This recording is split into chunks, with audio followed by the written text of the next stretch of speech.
नमस्कार मित्र हो. आज आपण एका नवीन कथा मालिकेला सुरुवात करतो आहोत आणि ही कथा मालिका असणार आहे परमवीर चक्र विजेच्या सर्व सैनिकांना आपल्याशी ओळख करून देण्याची. 1999मधील कारगिल युद्धामध्ये ज्या भारतीय जवानांनी खऱ्या अर्थानं मोठं काम केलं त्यांची ओळख करून देण्याचा हा कार्यक्रम आहे. ज्यावेळेला अत्यंत कठीण आणि अनेक जवानांना हौतात्म्य पत्करावे लागलेले युद्ध म्हणून ज्याला बघितलं जातं, त्या ऑपरेशन विजयमध्ये ज्या सैनिकांनी अपार स्वतःची श्रद्धा लावून स्वतःच्या जीवाची पर्वा न करता काम केलं, त्यापैकी कॅप्टन विक्रम बात्रा एक आहेत. कॅप्टन विक्रम बात्रा यांचा विचार केला तर त्यांनी शिक्षण घेतलं होतं DAV public school Palampur, central school Palampur आणि DAV महाविद्यालय चंदीगड येथे. 1996 साली इंडियन मिलिटरी अकॅडमीमध्ये ते डेहराडूनला दाखल झाले. रेजिमेंट 13 जाखरीफ यामध्ये ते काम करत होते आणि त्यांना सन्मान मिळाला होता. 15 ऑगस्ट 1999 रोजी भारतीय स्वातंत्र्य दिनाच्या 52व्या वर्धापन दिनी सोहळ्यात मरणोत्तर परमवीर चक्र त्यांना प्रदान करण्यात आले होते.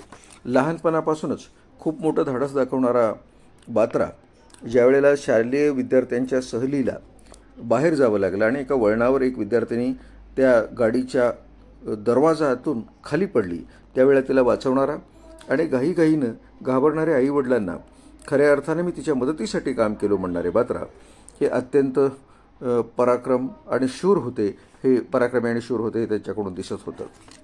पुढच्या काळामध्ये स्वप्नपूर्ती म्हणून त्यांनी जे केलं त्याच्यामध्ये 6 डिसेंबर 1997 रोजी विक्रमचे स्वप्न पूर्ण झाले. विक्रम आता लेफ्टनंट विक्रम झाले. अत्याधिक कठीण आणि कठोर परिश्रमामुळे त्यांना 6 किलोचे वजन कमी करून आर्मीचा वैशिष्ट्यपूर्ण क्रूकट, आईवडिलांनी खांद्यावर लावलेले स्टार्स आणि सुहास्यवदनाने स्वीकारलेली भारतीय सैन्य दलातील अधिकारी ही जबाबदारी त्यांनी त्या दिवशीपासून सुरुवात केलेली होती. लेफ्टनंट विक्रम बात्रांनी 13 जाखरीफमधून जम्मू काश्मीरमधील बारामुल्ला जिल्ह्यातील सोपोरे अस्वस्थ इलाक्यात रुजू होण्याची शपथ घेतली आणि पूर्णतः ती अंगी बनवली, कायम ती निभावली. प्रथम देशाची सुरक्षितता, सन्मान आणि हित यांना प्राधान्य असेल, त्यानंतर सहकार्याचे हित व सुरक्षितता यांचा विचार असेल व अंतिमतः स्वतःची सुरक्षितता हीच त्याचा विचार केला जाईल. मी परत येईन असं म्हणणारे लेफ्टनंट विक्रम बात्रा वार्षिक सुट्टीवर जरी घरी आले तरी दरवेळा ते असं म्हणायचे की मला निश्चित परत जावं लागणार आहे आणि मी त्यानंतर सुद्धा परत येईल. दिल मांगे मोर 1 जून 1999ला लेफ्टनंट विक्रम बात्राचे युनिट कारगिल प्रांताकडे कूच करू लागले. तिथे पोहोचल्यावर त्यांच्यावर अतिशय महत्त्वाच्या आणि तितक्याच अवघड अशा .5140च्या हल्ल्याची जबाबदारी सोपवण्यात आली.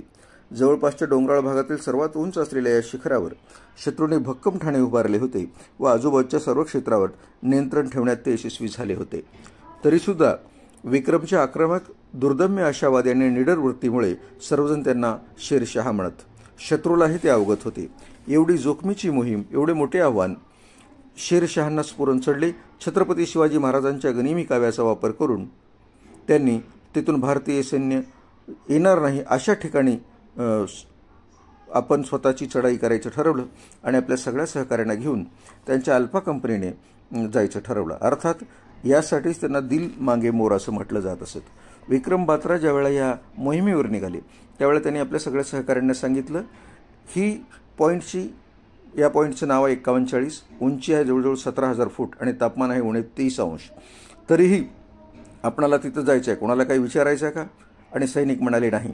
80 अंशाच्या खड्या चढावरून आपल्याला चढायचं आहे, शिखर गाठायचं आहे. हिमवर्षा होईल, दगड पडतील, गोळ्यांचा पाऊस पडेल, पण तरी आपण शिखर गाठणार. सर्वजण म्हणाले होय सर. आणि एवढ्या उंचावर जाणाऱ्याला किरकोळ वजनही अवघड वाटावे असे काही नाही का? काय तुम्ही सोबत नेणार, राशन की गोळ्या? आणि सैनिक म्हणाले होय, आम्ही गोळ्याच सोबत घेऊ. असं या परमवीर चक्राचं वर्तन होतं, ज्यांनी खऱ्या अर्थानं आपल्यावर आलेल्या आणि आपल्या देशावर आलेल्या संकटाला खूप मोठ्या स्वरूपामध्ये परतवून लावलं. आणि हे परतवून लावत असतानाच त्यांनी ज्या मोहिमेमध्ये स्वतःचं अनार्पण करून सुद्धा आपणाला देश आणि आपली सीमा वाचवायची असं ठरवून जे काम केलं त्याच्यामध्ये हजरजबाबीपणा आणि तल्लख बुद्धी होते. शेरशहांना भिणारे सैनिक खूप होते परंतु खंदकात लपलेला पाकिस्तानी सैनिक विक्रम बात्रांना बघून म्हणाला, शेरशाह क्यों बेकार में मर रहे हो?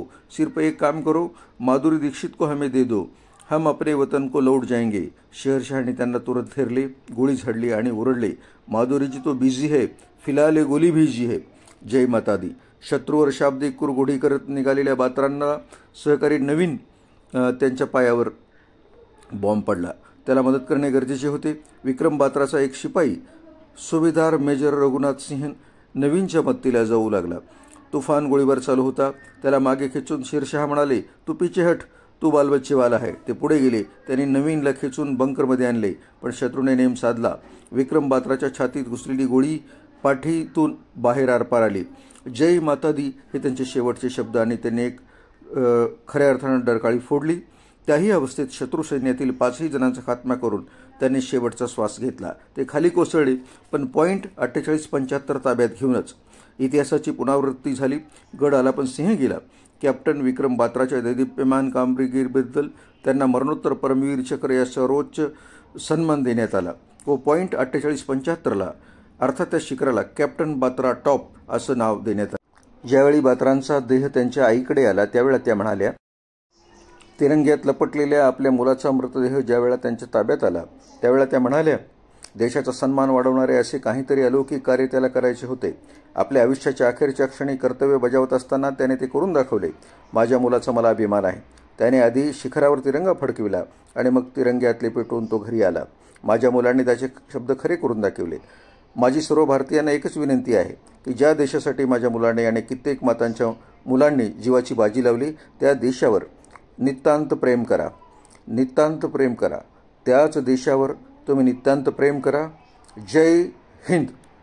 आज आपण कॅप्टन विक्रम बात्रा ज्यांना परमवीर चक्र देण्यात आलं होतं त्यांची कथा ऐकलेली आहे. अशाच कथा आपण यापुढेही ऐकणार आहोत. कृपया या कथा ऐका, वाचा, इतरांना सांगा आणि शिवाय सबस्क्राईब करा, लाईक करा आणि शेअर करा. परत एकदा जय हिंद.